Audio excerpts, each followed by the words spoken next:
Okay. All right. Good evening, everyone. I'm going to call this regular Board of Selectmen meeting on March 2nd, 2026 at 5:30 PM to order. We are meeting in the town Memorial Town Hall Meeting Hall. With me at the table is Selectman Jim Lampos and Selectman John Measham. And we have a member from the press here from Limelight, and we have some members of the community. We also have Mary Ellen Basham online, who's going to be doing a presentation for us later. And also we have Mr. Magano, who is going to be presenting to us as well from the Ethics Commission. All right, so now that we've gotten through that, information items and communications and correspondence.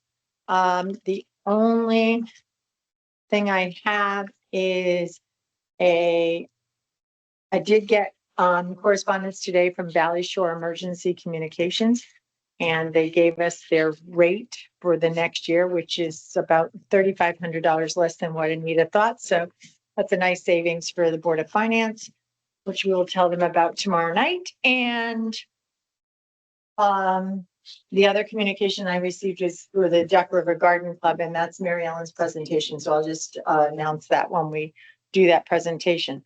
So we're going to start with anybody else have communication correspondence?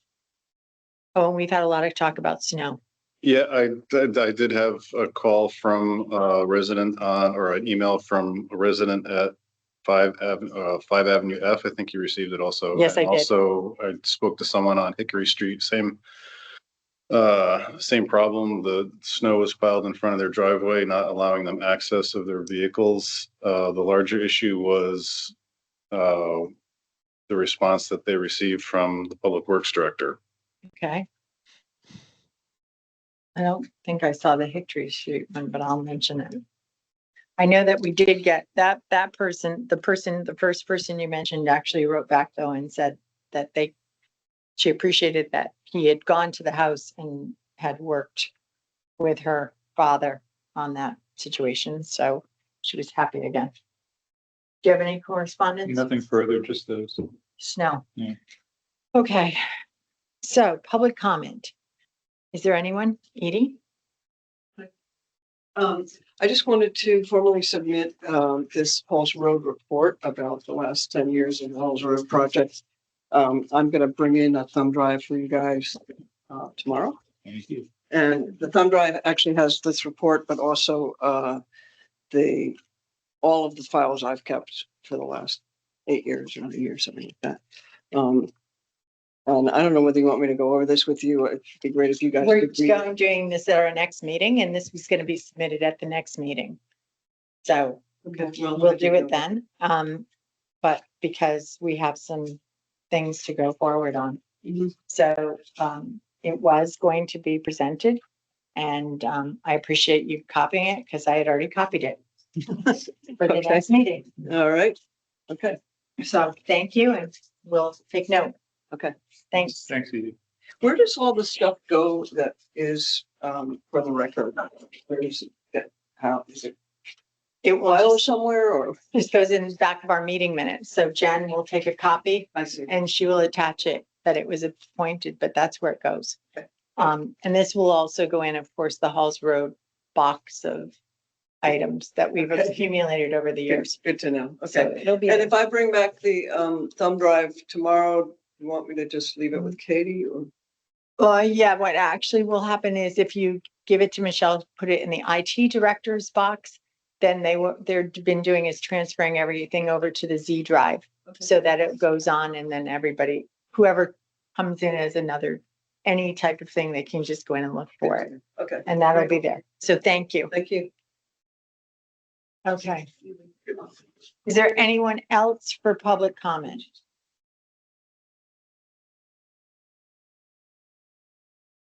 No other people. Okay, so is there anyone online who has public comment? Thank you, Jen.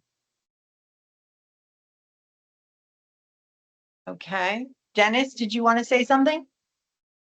His hand is raised. Yep. Unmute. Nope, Dennis, you better unmute. your mic is still muted. There we go. There you go. I received the message about our meeting on Wednesday at, via, Teams. And the discussion came out about our, treasurer that we don't have on the WPCA. And I was gonna ask a question, and hopefully you can answer it for Wednesday. Is because we're a town commission, can we pulse the residents in town if they would like to become a alternate or a member of the WPCA for bookkeeping purposes? If we can't find a volunteer from the WPCA? I'd be more than happy to address that with you on Wednesday. This Okay. isn't, we can't really talk about it. It's not on our agenda today. So, Okay, all right. Anything else, Dennis? no. Carolyn? No. Okay. Nate is on for things. Okay, so we're going to start with our any regular Board of Selectmen meeting approval of minutes. Jim and John, thank you to Jen who got them to you over the weekend. So if there anything that you notice that needs to be changed, fixed. The only thing I see on page 2, Jen, under town council, it should be Sussman and Shapiro. I Not looked it up online. It's not. There's no ampersand. I looked at their Oh, it is. website That's says right. this was It's Shapiro. okay, that's right. You're right. It doesn't. Okay. It just has 2 lines, like Mm. weird because of the way they do their logo. Yeah. Okay.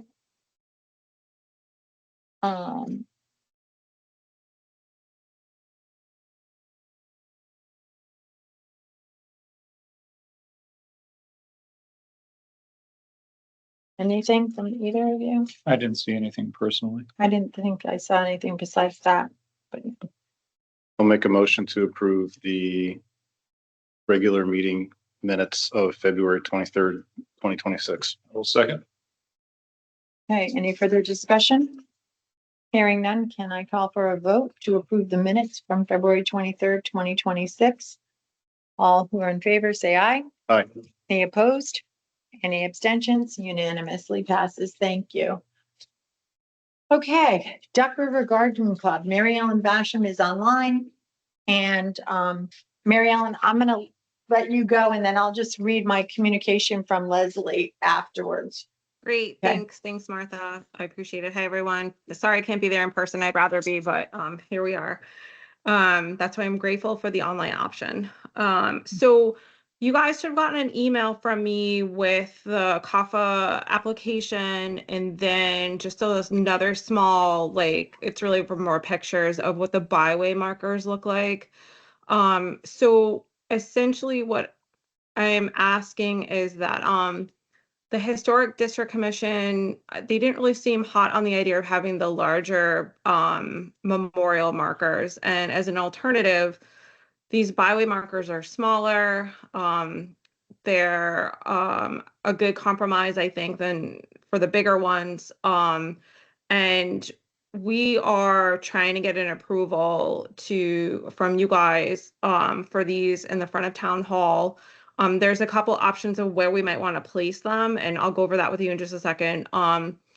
But and we just want to have as an option, as one of our options. So if you guys like them and you're on board with it and approve it, then we can bring it to the Historic District Commission and then they can decide whether or not yes or no that they want it. And at least it's an option for us. And if you look at the sheet that I gave you, it just gives you a really brief example of what the byway markers look like. And they look really big in these pictures, but they're actually pretty small. And if you scroll all the way down to the page, you'll see a picture of everybody in front of the memorial. in front of town hall that's already there. Mhm. If you were to look at the flagpole, there's a little like plaque there. And that's just roughly about the size of what these markers look like. I mean, It's sorry, 11. the size of have- them. You did provide us with the size of 11 by 20, 11 Yeah. inches by 20 inches. Yep. So, Yep. So, yeah, so we actually, the two places that we're thinking about, are where our state is already, and that's where the old lime, signage is. So that's why you see a picture of that. So we maintain that little plaque of, area there.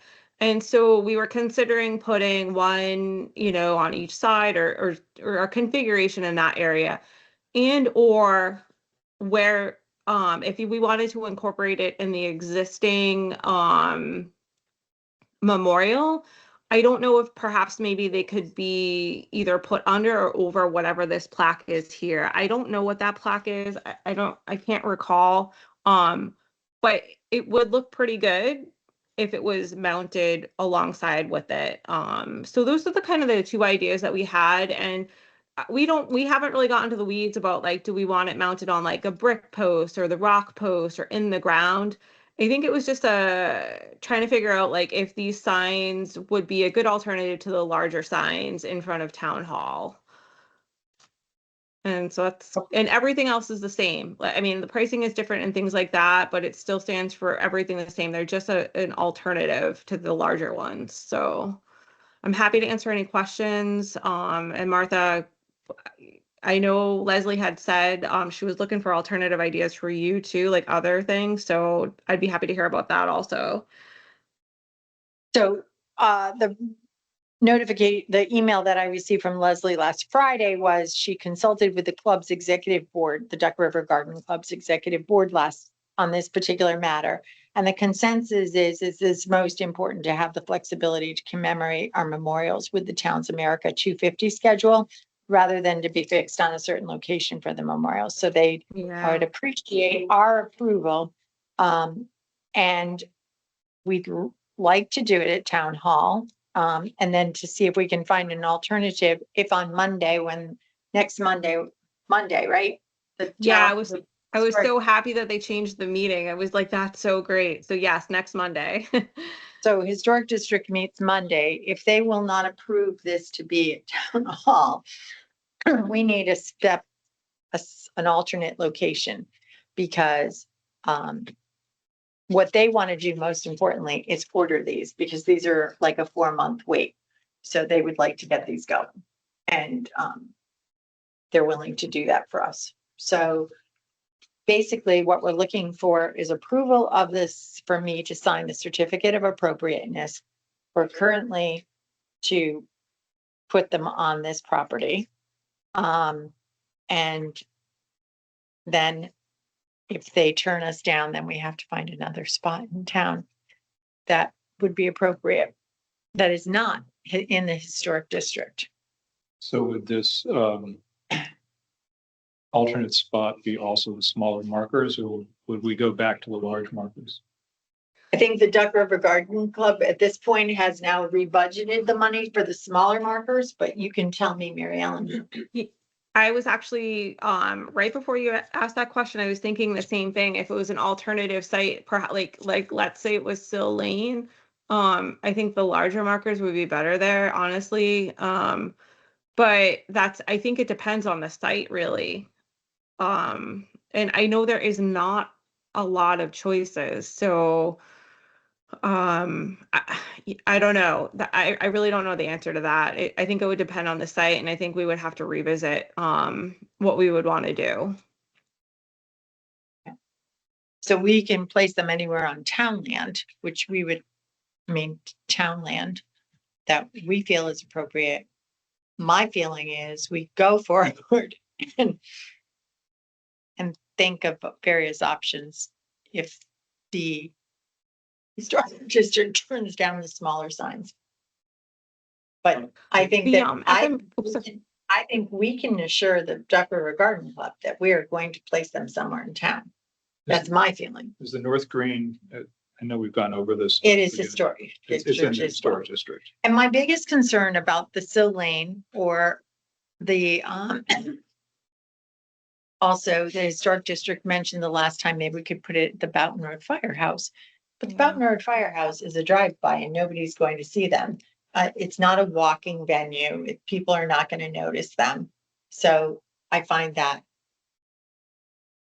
not the best spot in this town to And put Haynes these. more. Park doesn't really have a good entrance that you could, No, but we have Cross Lane, which is near the firehouse. We have Cross Lane. We have, we do have Haynes Park. We have Town Woods, we have the Senior Center. transit hub, Soundview, Best Pocket Park.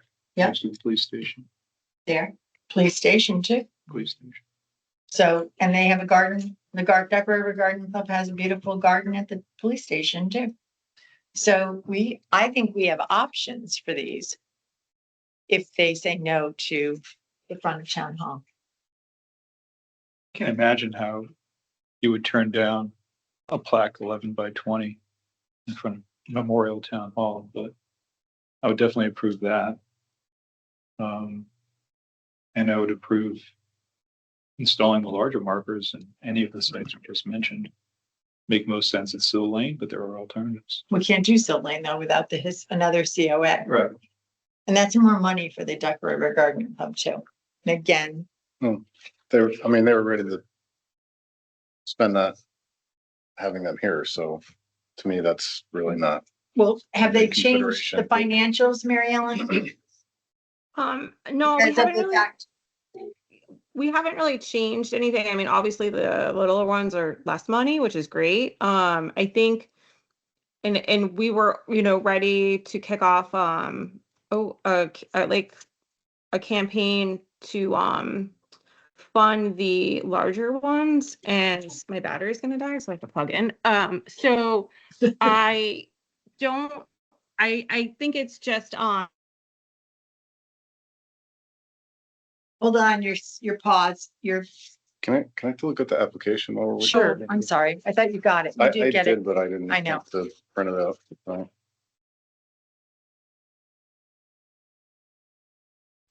You're back on. We Yeah, lost I'm you there sorry. for a minute. It's okay.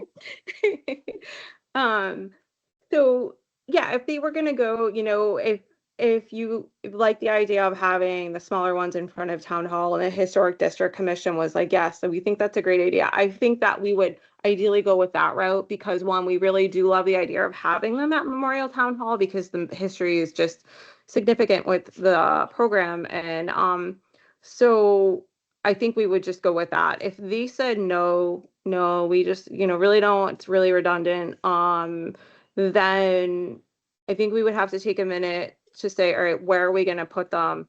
What makes the most sense? And I mean, that would just be probably a conversation we could just have with a group of people, like in a day, and kind of go through it. So then of course we would have to get back to you and say, this is sort of where we want to put them, and this is the ones that we're going with. I think if it's like at the transit hub or like Sill Lane, one of those places where they really need to be visible, then we would probably go with the larger ones. Maybe if it was at the police station, maybe it would just be something smaller. I don't know. We would have to discuss it again. Okay. I think so Mary- Martha, Leslie was trying to figure out, I think what she wanted to know from you specifically was that it sounded like you had mentioned that you had some places in mind, and I think she was wondering where those specifically were. Well, some of the places that I just mentioned. Yeah. But basically, any town land, any town roadway where we have a right of way, we can place them. So just can't use 156 Boston Post Road, but anywhere else that is visible and would be readily seen, but also, doesn't interfere with traffic or Right. safety. Exactly. Yeah. I think that we can continue to put our hats on, but Mary Ellen, maybe over the weekend, the next week, you could have a conversation with the executive board to see if they veto the smaller ones at Historic District on Monday, then do we go ahead? Do you want to go to the big ones? And we will find, the three of us will agree upon a spot for you. Oh, But you okay. just need to let us know if this gets vetoed on Monday, are we going big or small? And then once you do that, we'll give you some spots to choose from. Okay, yeah, that sounds great. And I'll actually talk with her about that tomorrow, and we'll come up with You're frozen.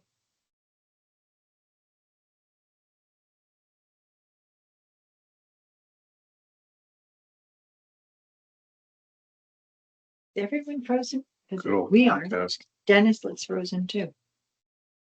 Nope, Dennis is not. Mary Ellen, you're frozen. So, she's rebooting. Sorry. oh We no. have you back. Oh, Can you hear yay. us You're now? Heck. You're back. So I think the smart play might be to have this first for the historic district, since Yep. it seems like just the first choice is the town hall. And I would have some answers ready or some choices ready for them as far as the backing. If they wanted brick or stone, myself, I like the stone. I do too. But I think it might also be smart to have another application ready for the larger markers for Sill Lane as an option. And if they both fail, then it'll be another week until we're together and we can come up with an appropriate place to do something. Yeah, that sounds great. And just to clarify though, they don't have jurisdiction over that part of Still Lane. They Yes, have they it do. at, they told me that they didn't. They said if you go down to Still Lane, they don't care. Considered a town green, as far as I know, that it's beyond. The historic district goes just to the road that does the cutover to Sill from Boston Post. That's the end of the historic district. Because the house across the street is considered in the district. But I can do a check tomorrow with the assessor's office. I can do that. And find out for sure. You're frozen again.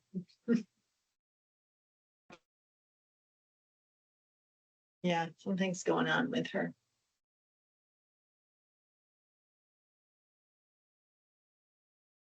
Well, if it is or isn't, we'll have a solid answer by Monday for sure. So I Well, mean, tomorrow I'll know if Sill right. Lane is. So either way, Yep.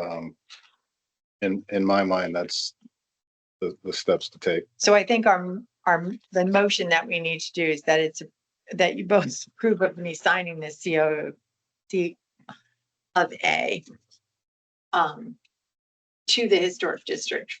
I will email them tomorrow. And then from there, we have to put our thinking caps on if they deny us.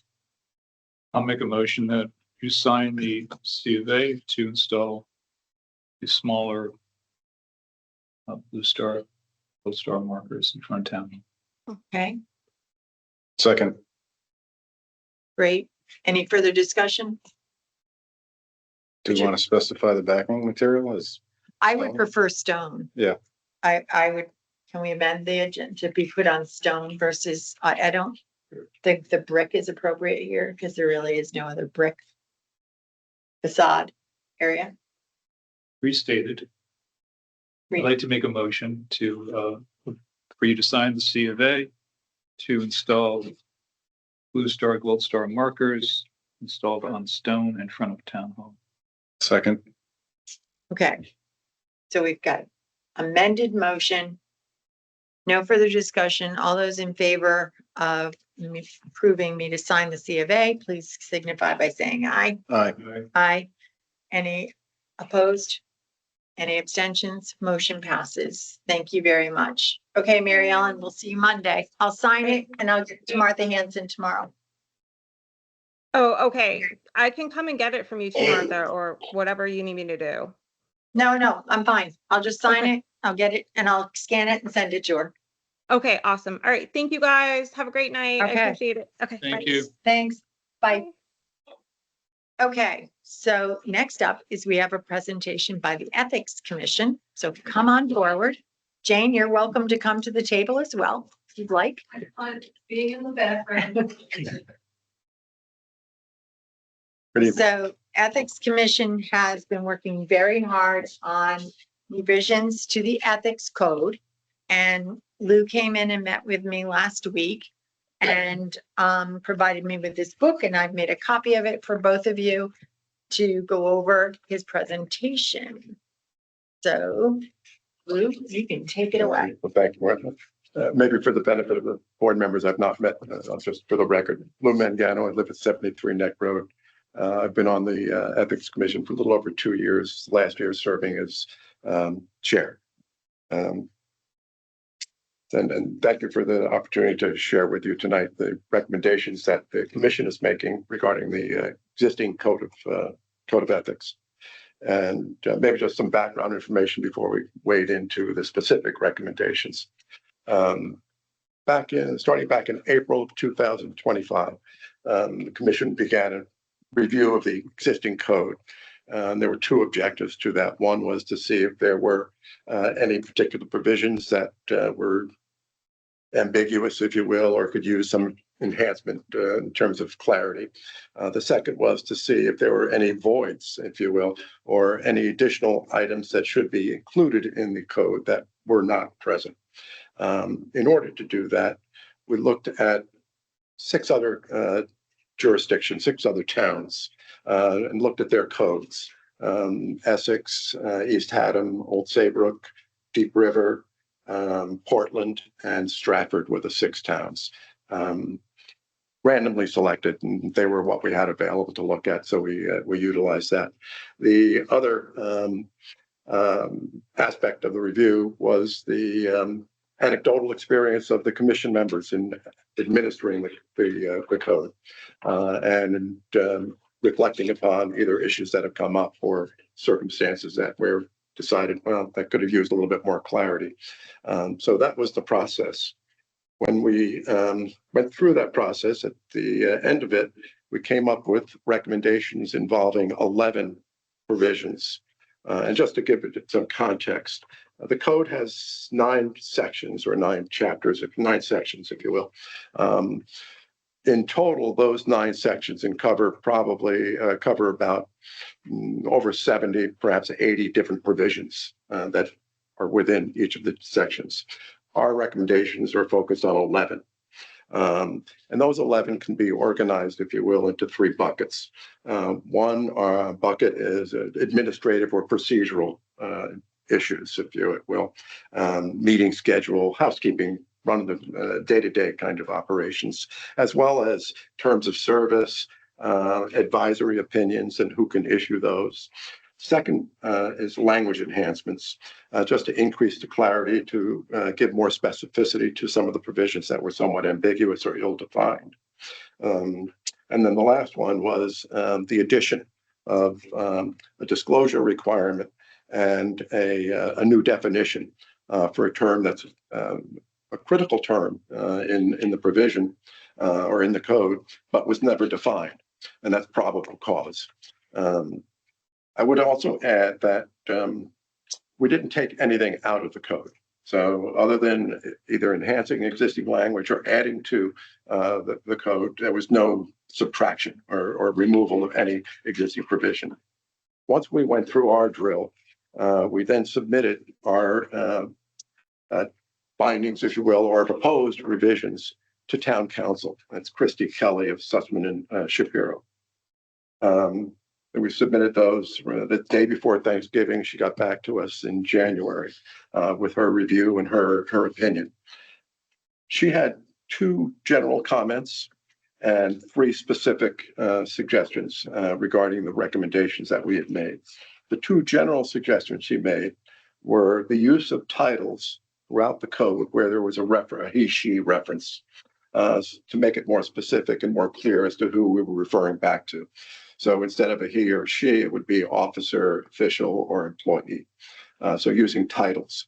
The second was, it was more a grammatical thing. I don't want to minimize its significance because it is important in legal realms. When you have a defined term and you're referring to it, it has to be capitalized.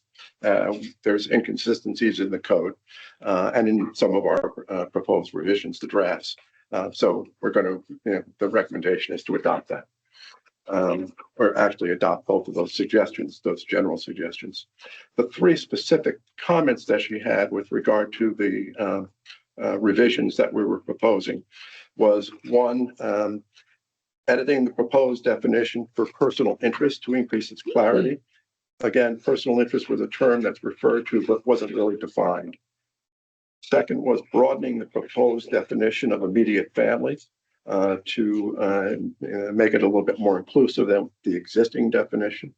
And the fourth was, or the third rather, was to establish the probable cause definition and establish two standards, a threshold standard and a higher standard for actually finding a violation. So aside from those particular comments, the two general comments and the three specific suggestions that council made, her opinion was that all of the other revisions that were being proposed were legally sufficient and appropriate. And on February 10th, the commission met to review council's recommendations and her comments and voted to adopt all of them. And so the language that you see in the presentation in the PowerPoint slides reflect the comments and the suggestions she's made. So they've been incorporated. And they range from very simple to more significant. I think on the simpler side of this scale would be the name of the code. If you look at other town codes, the name of the town is always included in the title of the code. In ours, it's simply the Code of Ethics. So one of the revisions is to include the name of the town. So it's the Old Line Code of Ethics. Hearing no objection, I'll move on.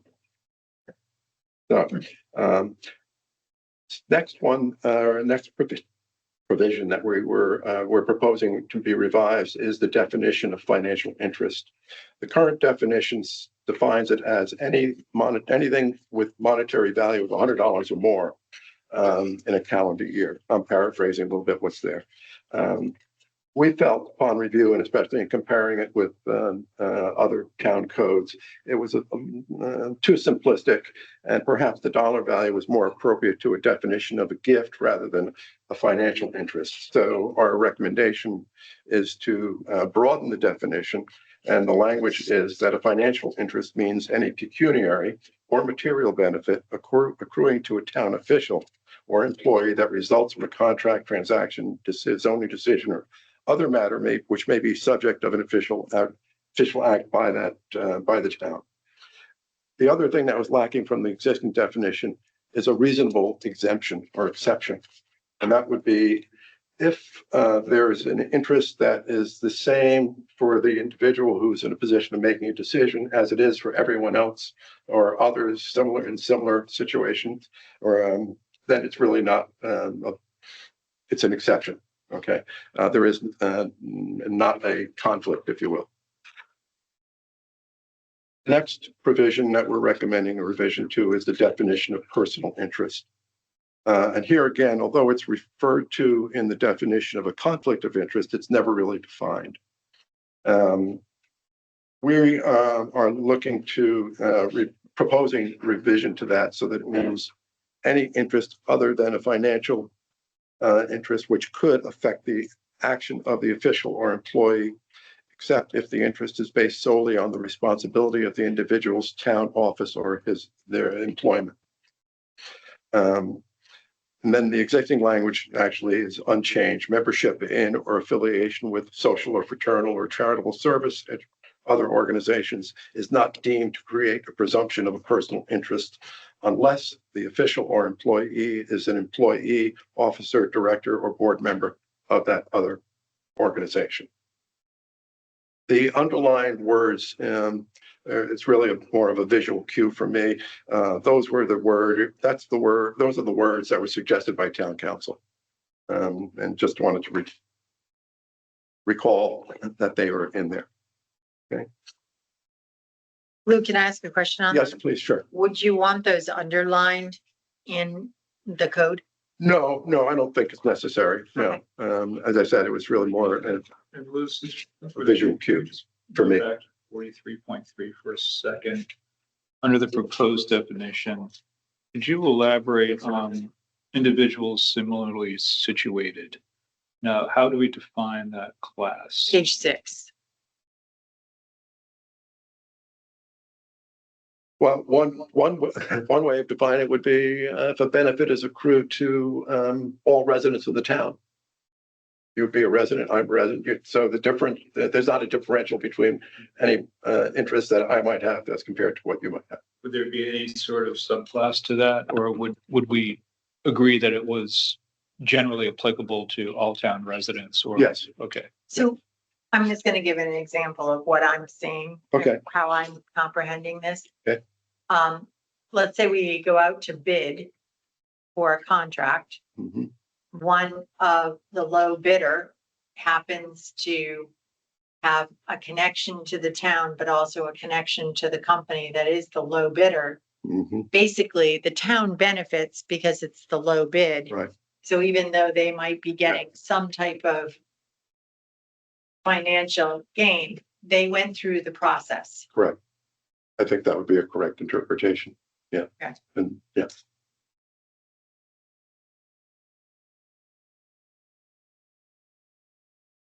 I think we left off a conflict of interest avoidance. So the current language says that public officials, employees, et cetera, shall seek to avoid the appearance of impropriety as it relates to this section. And we think that's all fine and good. And we would maintain that. However, we think it should go a little bit further in that the wording that you see italicized is what we're suggesting. That in addition to avoiding the appearance, individuals should also be required to use good faith efforts to disclose any potential conflict of interest when acting on a matter in their official capacity. So it's just, we think, enhancing current provisions. Gift. The current definition is anything of value, including entertainment, food, beverage, travel, or lodging, given or paid to a public official or employee to the extent that consideration of equal or greater value is not received. And then the code then goes on to specify 13 different items that are not considered gifts. We would maintain that. We're not changing that. But what we are suggesting is one, stipulating that gifts are not permitted right up front. And so the proposed definition will be under the code, gifts, gratuities, and favors are not permitted. And a gift shall mean anything of monetary value, including services in excess of $100 cumulative in any calendar year, given or paid to a town official employee to the extent that a consideration of equal or greater value is not received. So similar in essence to the current provision, but just a little bit more straightforward, and we're using a dollar threshold. The next one is immediate family. Current definition, any spouse, child, parent, fiance, sibling, or dependent relative. Commission felt that was lacking and that it should be a little bit broader, especially when you benchmarked it against the language used in other town codes. And also there was some ambiguity. I mean, technically a fiance isn't a member of the family until the marriage is. And a dependent relative, it could be, is it an IRS definition? Is it a common English definition? So there was some ambiguity there. So we borrowed some language from other codes and we added stepchildren, step-grandchildren, and council added step-parent to go along with that. So that's consistent but broader. Okay. The next one is probably, in my opinion at least, is probably the most material addition, and it's probable cause. And bear in mind, probable cause in a civil sense is much different than in a criminal or a different context. And it's used repeatedly in the section in the code, especially in the code, on what conflict of interest is, but it's never defined, and it really should be defined because it is a critical provision. So council was very helpful in this regard, providing us with language for the threshold standard, which would be the standard for making a referral for a hearing. And the language she has suggested, which is consistent with Black's Law Dictionary, it's common legal reference, is that probable cause for making a referral for a hearing by the commission exists when a finding that the facts of the matter complained of provides reasonable ground to suspect that a code violation may, and may is the operative word there, have occurred. That would be the threshold for making a referral for a hearing. The standard for finding that a violation of the code has actually occurred is a little bit higher. And that would be further, a violation of this code shall be established only upon clear and convincing evidence sufficient to produce a firm belief or conviction as to the truth of the allegations. And the burden of proof shall rest with the complainant. So that would be the proposal on probable cause. Is that consistent with other towns? Yes, fairly much so, yeah. And as I said, consistent in council's opinion, legally sufficient and consistent with the common reference they would use, the Black's Law Dictionary. Disclosure of information. This has to do with confidentiality of information primarily. The current language concerns information that relates to the affairs of the town, so that no public employee or official shall disclose or use confidential information concerning the affairs of the town for the financial interests of the employee or officials. And we think that's fine. However, we think that an individual or an actual person should be accorded the same treatment of confidentiality as the town is. So our recommendation and proposal is to include the term individual in addition to town, so that actual persons are protected in terms of the disclosure, against the disclosure of personal information that typically would be considered confidential. All right, the next few we'll go through, but I think they're primarily administrative ones or housekeeping kinds of provisions. The first being the appointment of alternate members. The current provision says that Ethics Commission shall select 3 alternates to include members of different political parties and or unaffiliated voters. An alternate member may act in place of an absent or disqualified Ethics Commission member pursuant to the section of the code. What's not in the definition is term. It's silent on that. So our recommendation and our proposal is that the term of office for alternate members would be the same as the term of office for regular members of the commission. Again, not taking anything away, just adding to. And we must remember that ethics appoints their own. So the town does not appoint. Right. The next one relates to a position of the ombudsman. I wasn't here at the formation of the commission or its early stages, but so I'm not sure exactly the rationale for it, other than this is a position that employees or town officials can contact and request an advisory opinion from. The ombudsman doesn't have a term of office similar to the alternate members. But in this case, it's specifically stated that there is no term of office. They serve at the pleasure of the commission. And then it goes on to explain what the role of the ombudsman is. So we're proposing 3 things relative to this particular provision. One, that there be a term, again, that's like the alternate members, similar to regular members. We're not sure why they just don't have a term, or what benefit it provides to not have a term. And then we're proposing that not just public officials, officers, or employees, but again, individuals be allowed to, or that the code permit individuals to seek an advisory opinion from the ombudsman. In practice, what happens also, and this leads to the next part of this proposal, emails might come into the commission, and the commission responds to that email. It doesn't bounce it back to the ombudsman.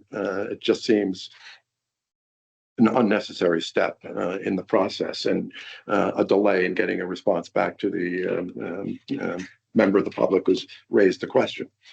So we are proposing that the commission can also be a recipient of a request and can also issue an advisory opinion in addition to the ombudsman. And that if the ombudsman, for any reason, isn't available to render an advisory opinion, that the commission could do it on his or her behalf, or on that person's behalf. Let me state it that way. And what would be the determining factor between the two? Between the, how do you mean the two? I'm sorry. Well, what would be the deciding factor of whether it came from the ombudsman or from the commission itself? Oh, I think it's just who it's directed to. If an email came to the commission directly, then we're suggesting that, you know, the commission should be able to respond and issue an advisory opinion. I mean, that's what we do in practice anyway. If it goes directly to the ombudsman, then the ombudsman would fulfill their role. Does the ombudsman have any special qualifications listed in the? Not in the code. It doesn't specify. No, just that they be, resident, and meet the same criteria as a commission member. Yeah. As it turns out, the current ombudsman is an attorney, but that's just happenstance. The next provision and the next proposal is has to do with meetings of the commission. Again, we're not changing anything. We're just adding some specificity to it. The current provision states that the commission shall meet annually and elect a chairperson, vice chair, and secretary. And meetings shall be held at the call of the chairman or 3 members of the commission, or at any other such time as the commission shall determine. We're saying commission shall meet regularly at quarterly intervals, and additional meetings could be held at the call of the chairman or 3 members, as it's currently stipulated. And at the first quarterly meeting is when the officers of the commission will be appointed. Those are that's the sum and substance of the proposed revisions. Next steps, and I've got this. You'll see in front of you. There's 2 boxes. Next steps would be to get the board's endorsement and the town's endorsement of those provisions that require external approval. And I say those provisions that require external approval because the code gives the commission authority to amend the code or adopt rules of procedure, if you will, that have to do with the administration of the code or the implementation of the code. Our assessment of those that would be considered administrative include the name of the code, the grammatical changes that I mentioned earlier that I should have specified in this box, but using titles for he, she references and the punctuation. The gift language, because we haven't changed anything, we're just setting the stipulation a little bit differently. Alternate member terms, ombudsman terms, direct provision of advisory opinions, and the meeting schedule and election of officers and the timing for that. Ones that are more substantive and would require approval at a town meeting would be financial and personal interest definitions, the conflict of interest disclosure, immediate family definition, probable cause definition, and the non-disclosure of individual information. I think as a matter of practice, and Martha and I discussed this, since we're proposing 11 revisions in total, and even the commission's ability to amend certain administrative rules directly. Notwithstanding, we think at the town meeting, we would present all of them with a note that, some the commission can adopt or, on its own accord, but the others that require town approval would be, stipulated. So, I guess entertain any questions you might have, but that's what we're seeking is board endorsement of the proposed revisions and the process in terms of next steps. So we've met and we went over this for about an hour last week, but I think I said in the meeting too, that I believe that even though you have the approval permitted, because it's all stated in the ordinance Mhm. that we currently have, Mhm. I think all of it has to go through a town Yeah, meeting. yeah. So I don't know where it defines that you have these as commission approval.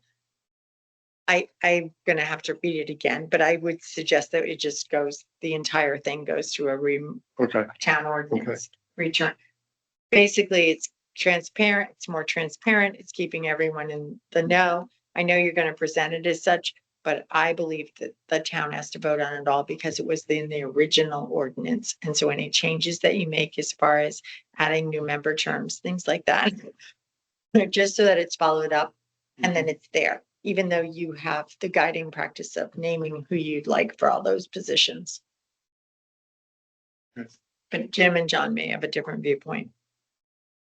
Basically, what Lou is asking us today is to approve these changes, approve them to go before a town meeting, which we will have in the future, making sure that we're all in town. If I could just follow up on your comment, I think for maybe I would suggest, I mean, I don't disagree with what you're suggesting, Martha, but I think it might be good to get Christie's Yeah, we read can on, definitely do that. what would you consider to be, from a legal and technical perspective, administrative versus substantive? Because it would add some clarity to the code or our understanding of the code, because the code does have that language granting authority to the commission to amend. So I think it would be helpful to get some guidance there. Okay. I'll be more than happy to reach out to her and find out, but we know that we Okay. have to go. We'll check it out. Any questions from John, Jim? No, thank you. I'm sure that certainly a lot of work put into this. It looks very exhaustive. I've only had a short time to look at it. So, I mean, I would be in favor of letting this, give us some time to review it until our next meeting and then call for a vote at that time. That's fine by me. That's okay with me. So we would just wait 2 weeks so that John and Jim Okay. feel that they can Let's, digest it. do you have a time frame on this, Lou, in terms of needing an answer from us? No, not necessarily. We just would, I think the only time frame would be in advance of the next town meeting. So But yeah, if we could do it by next meeting of the board, that'd be fine. Take 2 weeks. no, Okay, so we'll definitely get it in. okay. Okay. That'd be great. And if Lou, if you want to, you could just, maybe if either of you know you're gonna have more questions for Lou, tell me, and then 2 weeks from now, I'll just ask Lou to dial in. Okay, And then we would be able to ask those questions. okay, yeah, sure. But you don't have to come before us again, Okay, no, that's fine. and that'll save you Okay, time. that'd be fine. And maybe if we can have that dialing capability, maybe other commission members might want to participate as well. Sure. That'd be okay. And I can probably have an answer from Christie at that time as All well. right, great. Okay, thank you for your time. Thank you. All right. Appreciate it. Thank you. Thank you. Okay, Nice to meet you. thank you very much for your time today Oh, you're welcome. and last week and all the work you've done on this. You're welcome. I appreciate it. Okay, moving on to old business. John, I don't know if you received the draft today. Fair. Okay. So taking some of the information that we've seen from the other towns, we are trying to put together a draft This is a draft form only. Certainly if there's changes, we took from, John had indicated that he thought the Westbrook one was great, and the fact that they had the diagram of the measurements where the, truck post mailbox is supposed to be, gives you very specific instructions on how to set up your post. And as I was driving to work today, I was noticing how some are very differently put up. And then, we kind of went through this and, like I said, took the best from Westbrook, Stonington, Waterford, things that we thought. And, Katie drew this up for us, and this is where it is. We have not, talked to Ed about this completely. He hasn't read through the entire thing, so I would strongly suggest we probably should wait until he sees this. But we're certainly looking for your feedback as well. We can move this to next week, John, if you want some more time to review this and get Ed's feedback. I don't think that we need to have a vote on it today. We don't expect to see any more snow in New England for the rest of the season. So Or you just doomed us. so we're just gonna pretend that that is, so I can put this off until 2 weeks from now, but is there any initial reaction at all? Like you said, it closely resembles the policies that we've already had time to digest, and, I'm in favor of it. So if you want Ed to take a look at it, that's fine with me. Yeah, I mean, it's very, I think protects the town for sure. There's a high standard here for replacing the box. So from a town perspective, I think this is good. Yeah. You know, some residents may be like, And I think the most important thing is, most of the time, it's not so much that we have to replace the box. The box is usually there. It just needs to be It's the post po- or what it was mounted on. right, or sometimes the, so it's up to you. I don't think Ed's gonna have a problem with this either way, if we go ahead and approve this today as policy. I don't think he'll have a problem. He was in today, but he didn't have a chance to, completely read it. Because it wasn't finalized at that point in time. So should we wait 2 weeks? Would you both be agreeable to that? Yeah, that's fine. Certainly fine with me. that would be fine. Should we put this in our minutes so that the general public can? Yeah. Weigh in on it if they have an issue with it? We can do that. I don't have an issue with it personally, but if it's in our minutes, someone may want to render an opinion. Jen, I'm happy to forward you the copy to add on to the agenda. 2 weeks. Okay. Okay, so Grassy Hill Bridge. So as you know, we had really hoped to go out to bid for Grassy Hill Bridge in January of this year. However, we need 3 easements. One of the easements is a temporary easement, and that was signed off on. And then we have 2 other easements. One is another temporary, and then we had a permanent easement. There's been a little bit of a development today. We had sent both of these off all by certified mail. And one came back signed, and that's been recorded. The other went to a lawyer's office, and that one had requested an appraisal for their land, because it would be a permanent easement. Although there would be no structure on it, there would be an easement there. So our law firm found someone who works with appraisals for DOT projects, and they are willing to come out and do an appraisal on this. And the budget for the Grassy Hill Bridge is already has money set aside for such things. What will happen though, because we did not go out to bid, I'm sorry, I should go back to the other appraiser. I had trouble. We sent the other property owner who lives out of town. the paperwork for a property on Boston Post Road. They signed for the first certified mail packet with all the information in it.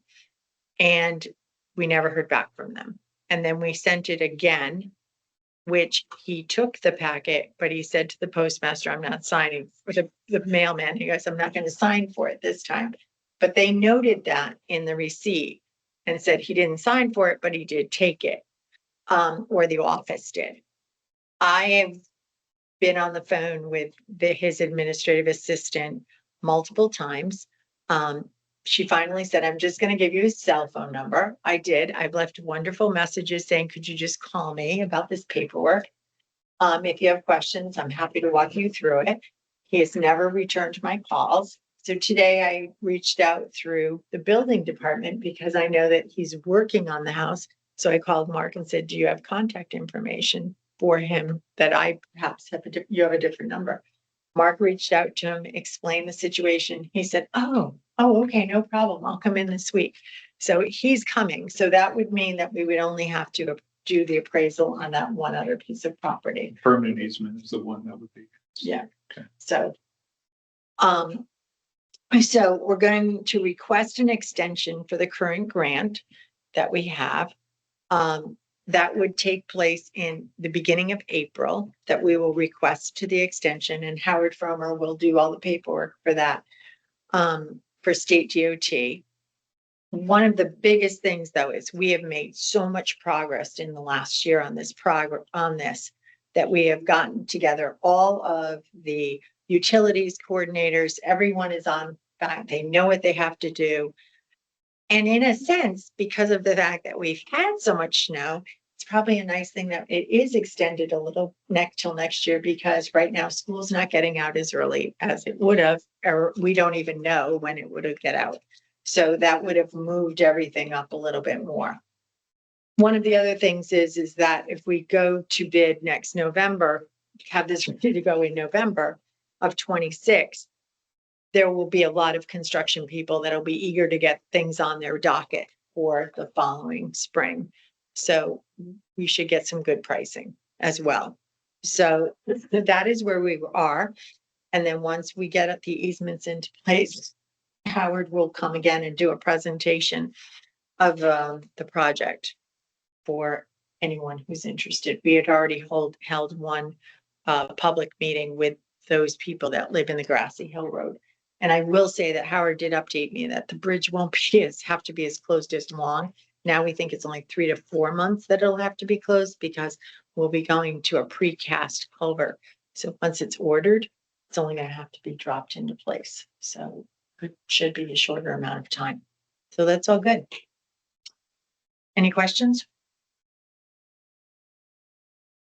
Okay. What's our current deadline on funding? For this program, Yeah. we were supposed to try to be complete by 26. But Have we had any discussions with DOT on that? it's very common. Remember, this had dropped off their radar when I came into office, and 3 months later they called me and said, do you want an extension? So because of Howard said there's not going to be a problem because we've shown so much progress on this, they know, and these things happen with easements. So it's a very typical type of thing that happens. Easements are the hardest part to get the project moving. Any other things? Thoughts? Okay. Jim, 102-1 Mile Creek. Right, so I had a site walk with a representative from TRC, Ryan Bartas, and this is a free site walk, no expense to the town, and he agreed that it presented all the appearances of it being an old farm dump, that it appeared that part of the lot was graded, and maybe it was capped material, and there were visible car parts and things like that. So it confirmed what it appeared for me to be. So there's a proposal from TRC to do a phase 1 ESA, environmental site assessment, which would be required if we did anything with this property. And basically that would give us a site inspection. It would interview all the property owners, people involved with the property. There'd be town hall research, research with the state, a full site assessment. And it would set us up for a phase 2 evaluation, which would be actually going in there and doing tests and digging. So the cost for phase 1 is here somewhere. 4,000. Yeah, it's 4,500.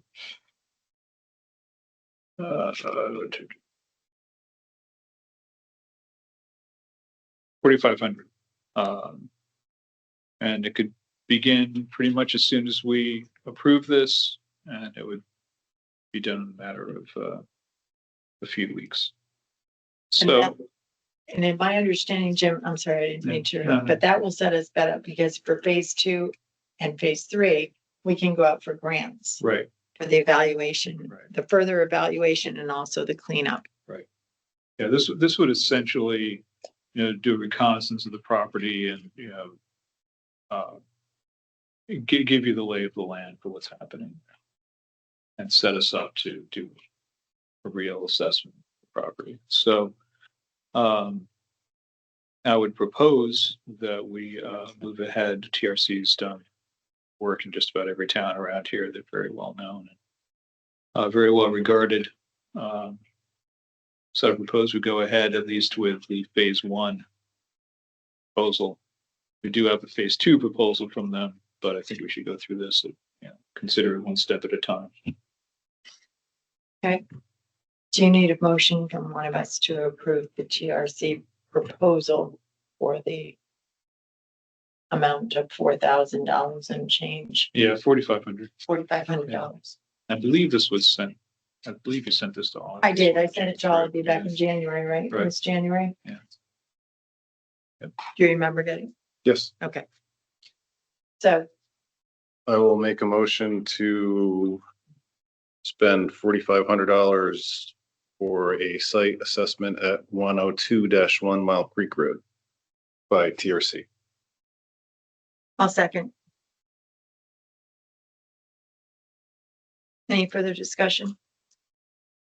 Hearing none, I'll call for a vote. All those in favor of approving the site assessment for $4,500 of 102-1 Mile Creek Road signify by saying aye.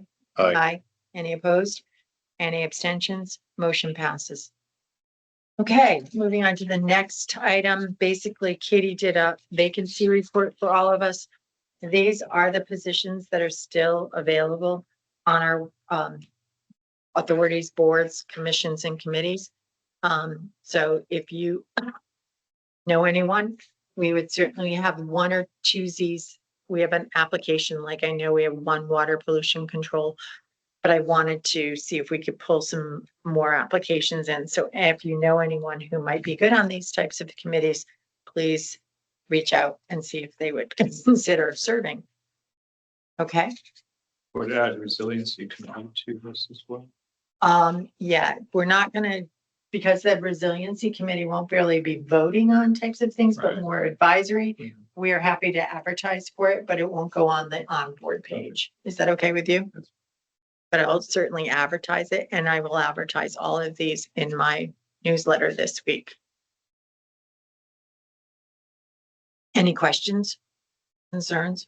And next time around, I will be going through this Hall's, I'll just start general direct discussion, but I will review with you the Hall's Road Improvements Committee situation as far as what has been done, where we are, funding, and our biggest discussion then will be the bridge that we had talked about that was partially funded for the engineering, what's left in those budgets, what left do we owe to AI, and how we feel that we need to proceed on the bridge issue, not the sidewalks. Sidewalks are separate.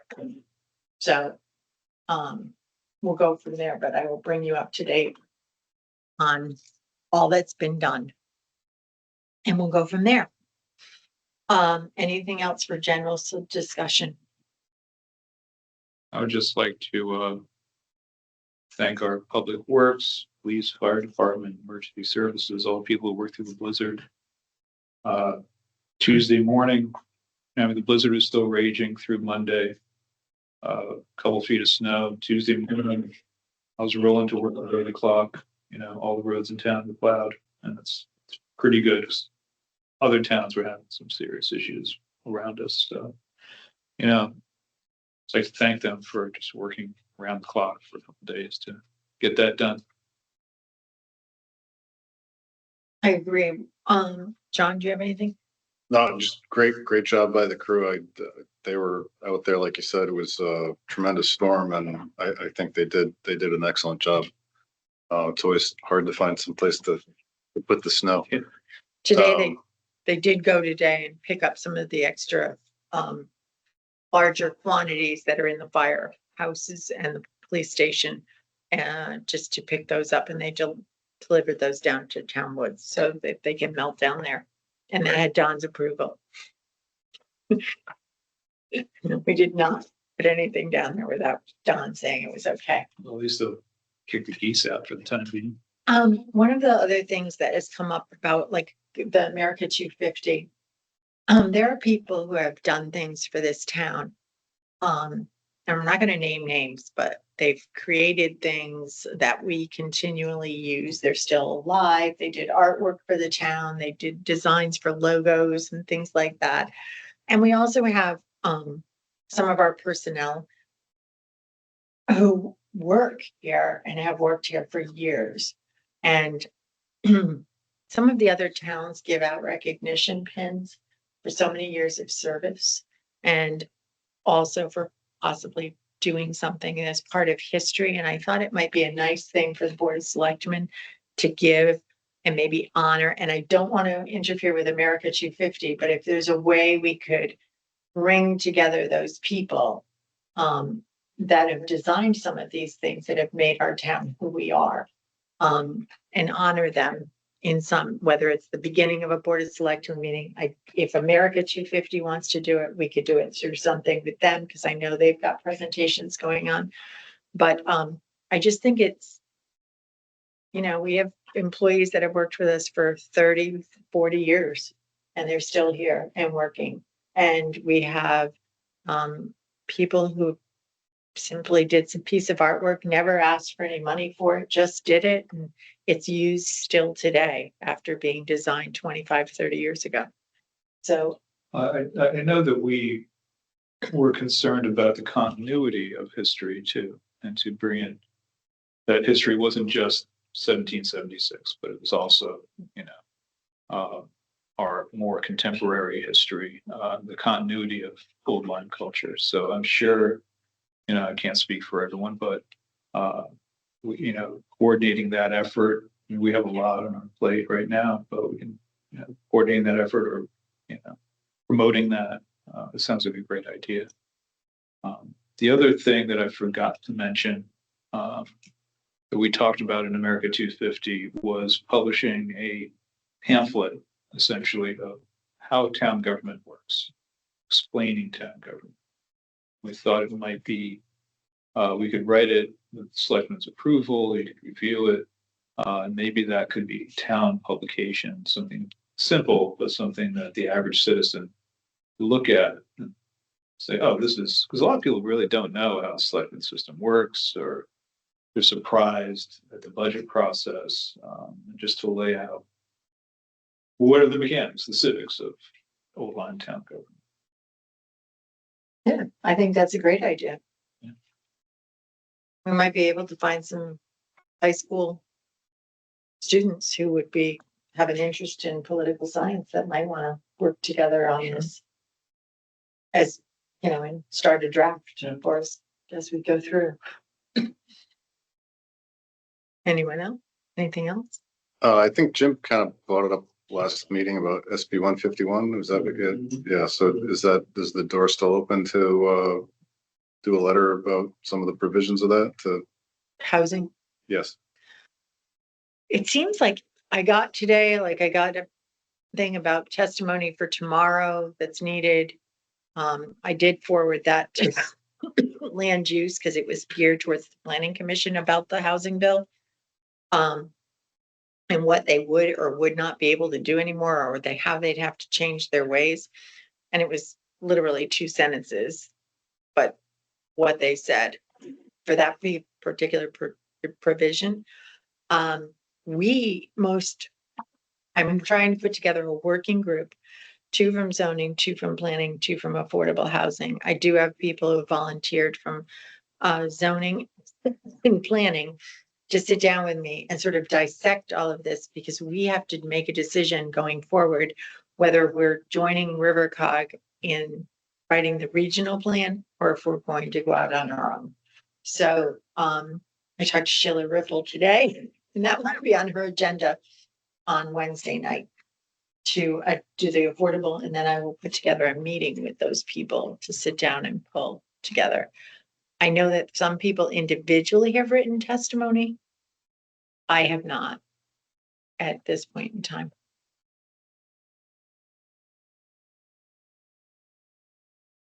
So, well, there's this question of whether we wanted to sign on to the Rivercog letter, the letter from Rivercog concerning 160. I mean, there's provisions that would drastically change the landscape of Old Lyme, especially now that sewers are being implemented in many of the beach communities. It would fall under that because of those being installed, so that the setbacks would drastically be changed, and how things could look down there in the future. I was very concerned about some of the provisions in that. And I don't think that they would necessarily address housing issues, and they could have a severe impact on quality of life in town. And it would certainly it could have a ripple effect on town services in general when you're having that increase in housing, from schools to police to fire to just about everything we do. I agree. Yeah. So if, I would be in favor of supporting the letter from Rivercog, but I don't know if that's something that is appropriate for the selectmen to do at this point. But I think, Sam Gold has testified numerous times on that bill and some others. So I'm not sure the letter is still available to sign, but I'll check with him tomorrow. And if so, I will sign it on behalf of all of us and move forward with that. By the way, there was someone digging a hole on Hartford Road a week and a half ago during a rainy day, who said he was a contractor who didn't have a contract yet, but he was doing some preliminary work. The more concerning to me was asking to dig on a state highway. So Yeah. And he hadn't. That's a huge red flag that they don't even know who to call. Right. So they did made sure that they paved over the hole that they started to dig on Hartford Ave. And he now knows that is not part of the private beach associations. So we'll go from there. And there was a flooding incident at the pavilion where a fire suppression system, I guess it froze and pipes broke, and large amounts of water started being metered at Connecticut Water, and they were notified. Their alarm started going off, and they found the leak. There were actually 2. One was under the road for a different situation near a residence, and then they found another one. They relocated the other one was through the pavilion. So that has been taken off, but the fire alarm system is still on. It's just the suppression system is not.